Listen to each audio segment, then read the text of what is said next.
Thought I would actually say this, but No Mercy really felt like No Mercy.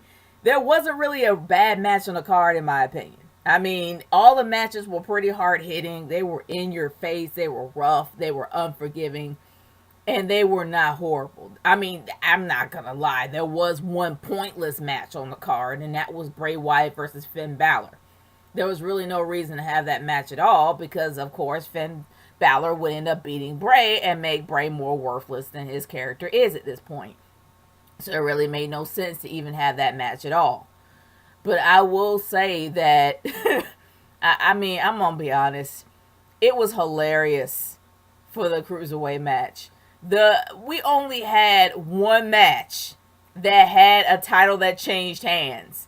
And it had to be the Cruiserweights. And it had to be Enzo.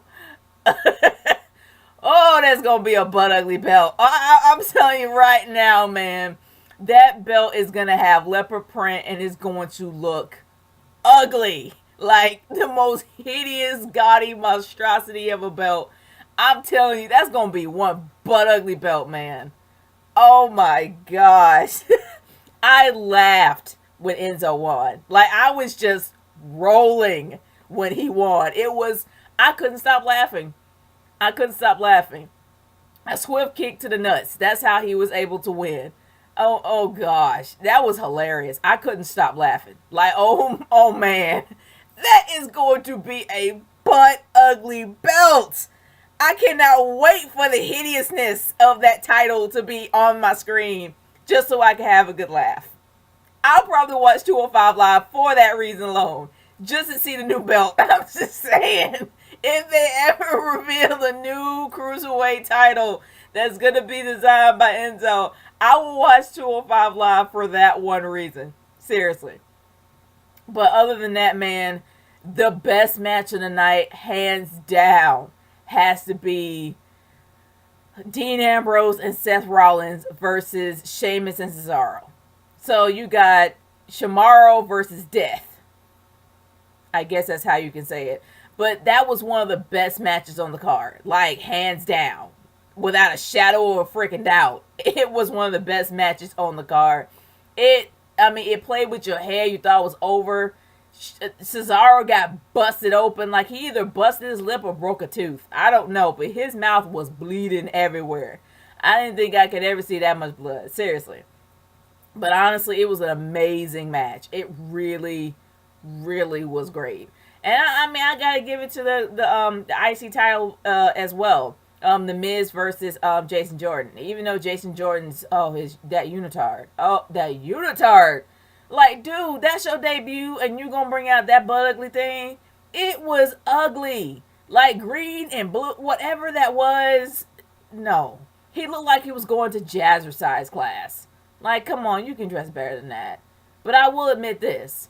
It was a good match, but he can't call him a loser. He can't call him that he sucks. He cannot say that Miz sucks because Miz beat you. So this has to be over. Like, seriously, this really has to be over. This has to move on. Like, I don't want to see this anymore. Like, this has to be done.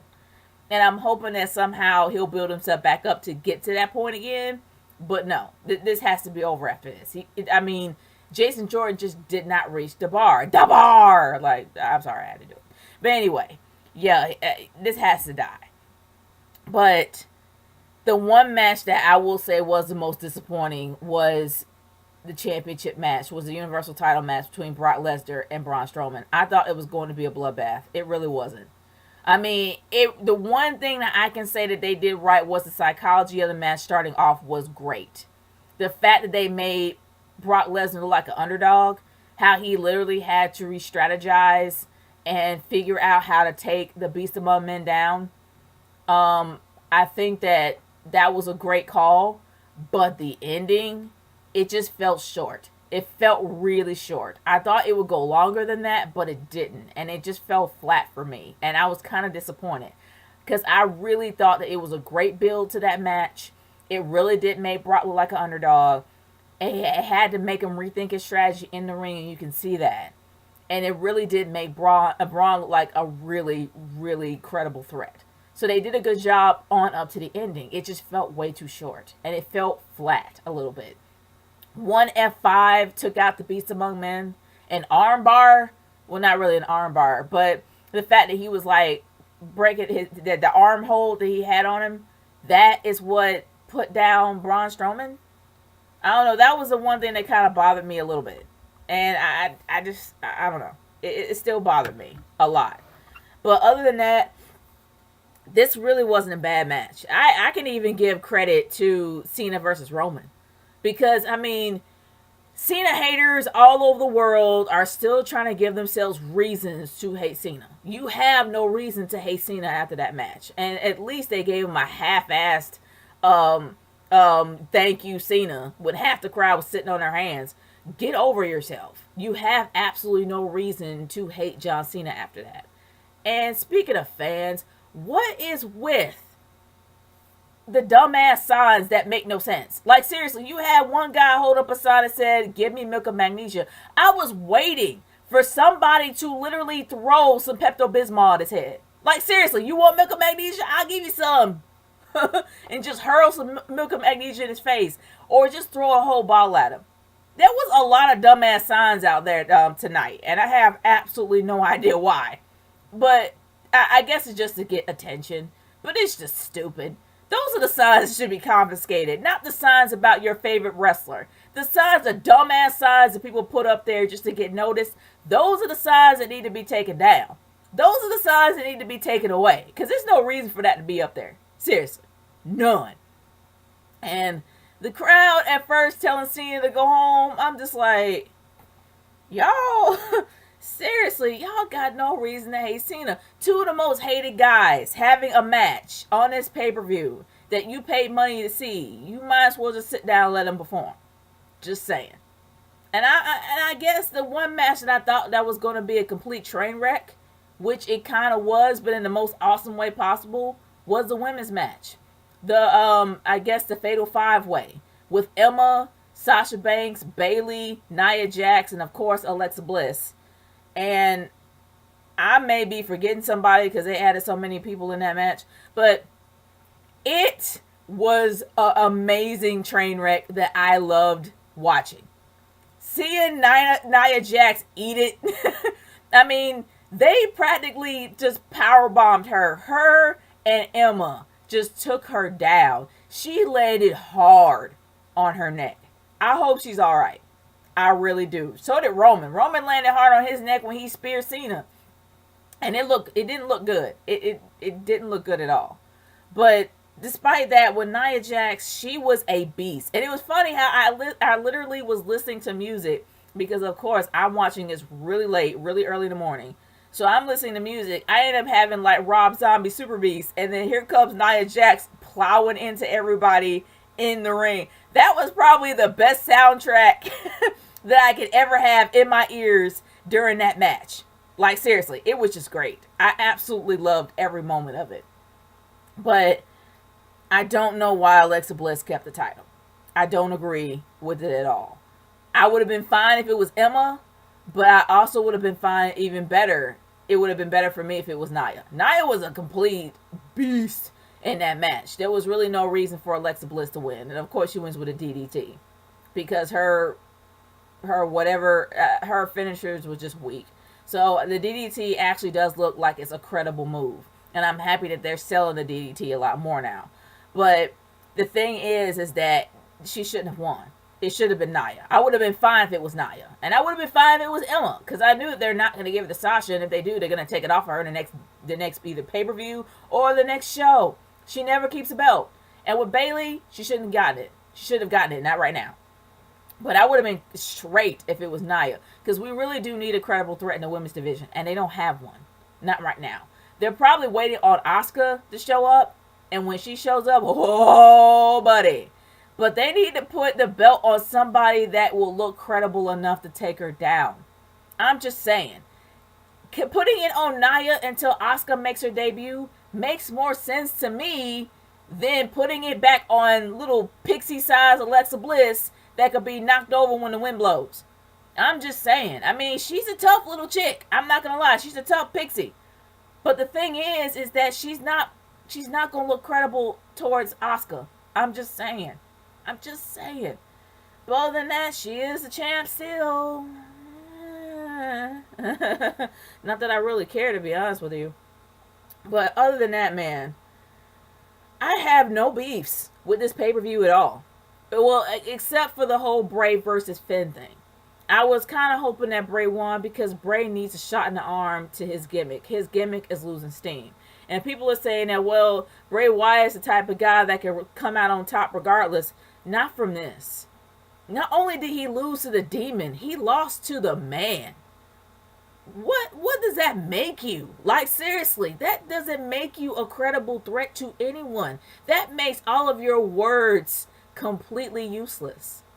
So I hope that he is off the screen for a while, maybe for 6 months, so he can rebuild his character and maybe come back as a credible threat. Because right now, what they did to him, I'm sorry. They're trying to give Bailey a shot in the arm. They need to do the same thing with Bray, but they haven't done that either. Now I didn't see the pre-show, so I have no idea what was happening or who performed or whatnot or what was on the card. I have no idea. But all I know is that I didn't watch it, and I'm not gonna go back to see it. I'll find out on Raw, tonight. But other than that, man, this was a good pay-per-view. This was a really, really good pay-per-view. And it made No Mercy feel like No Mercy. Because every single match was brutal. Every single match was hard-hitting and tough. The crowd had their dickish moments, but it's the freaking crowd. They're going to be dicks regardless. So I'm not really surprised about that anymore. But I will say that Cena gave Roman Reigns... And it also made me think during the whole Roman Reigns match. The main reason why they gave the match to Roman was not just to push him, and also because of the fact that John Cena was leaving. That's part of it. It is because that Roman Reigns beating Taker was a cheap win. I hate to say it, but it was. You got a guy that was out of his element, out of his prime, could not hold a match to save his life. That match was bad. It was not good at all, but it had a very devastating effect. The fact that Roman Reigns beat Taker was supposed to hold a lot of weight, but it didn't. It really didn't. Because we knew that Taker was a dog that was going to be put down soon. We knew that the shotgun was already at that dog's head and was ready to blow. And I know that that's probably the worst visual and the worst analogy that I could ever put into words. And it is. And my apologies for dog lovers. But I'm just being honest. That dog was going to be put down. He was on his last legs. And you can tell in every match he's been in since 27. So that match was not credible enough for Roman, at least in my theory. They had to have a match that was credible enough to put him over. And Cena put him over. And Cena made it, I love his comedic timing. He was absolutely hilarious through that whole match. And I love the timing that he had for all of it. But he literally gave him what he had. Not everything. I think he was kind of holding himself back a bit. But it was a good match to watch. And I think that now that Roman won, even though I still think the super punch is not a finisher. The spear, not a finisher either. But he put him away with a signature move. And there you go. Cena put him over. So you cannot say that Cena does not put anybody over. He puts over the ones that should be put over. And he put over Roman.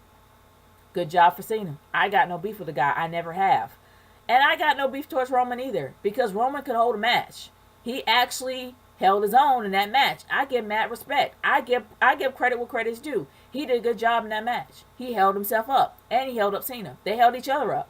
Good job. That was a real good match. But overall, guys, I got no complaints about No Mercy at all. I think it was a really great pay-per-view. And it really did showcase what No Mercy meant. I got no beef with it. But I am curious about what's going to happen on Raw. And I'm hoping that this whole Jason Jordan thing is going to die.